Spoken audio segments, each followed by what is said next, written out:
आज हम बात करते हैं द्रौपदी की कि वो 5 पांडवों की पत्नी कैसे बनी थी। कुंती ने भूलवश पहले तो ये कह दिया था कि अर्जुन जो भी लेकर आए उसे आपस में बांट लो।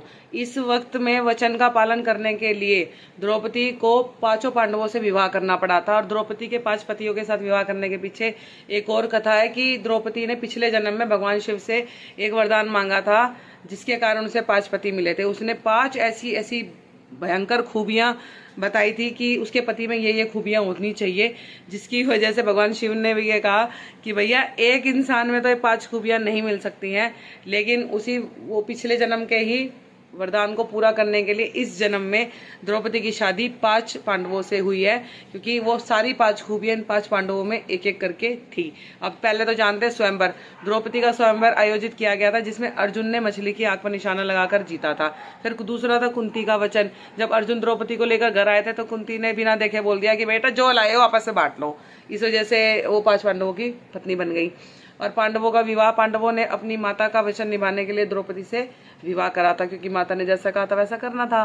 पांडवों फिर शिव का वरदान भी था दूसरी तरफ से, जो मैंने आपको बताया था कि द्रौपदी ने भगवान शिव की तपस्या करके उनसे ऐसा वरदान मांगा था जिसमें कि बुद्धिमान, बलवान, सुंदर, आकर्षक और धनुर्धर ऐसा उसका पति हो। अब ये सारी खूबियां एक आदमी में तो हो नहीं सकती थी।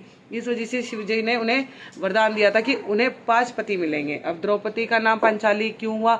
इसी वजह से द्रौपदी को पांचाल नरेश की पुत्री होने के कारण पांचाली भी कहा जाता है। मतलब दोनों तरफ से पांचाल के जो राजा थे उनकी पुत्री होने के कारण इनको पांचाली कहा गया, और फिर 5 पांडवों की पत्नी होने के कारण इनको पांचाली कहा गया।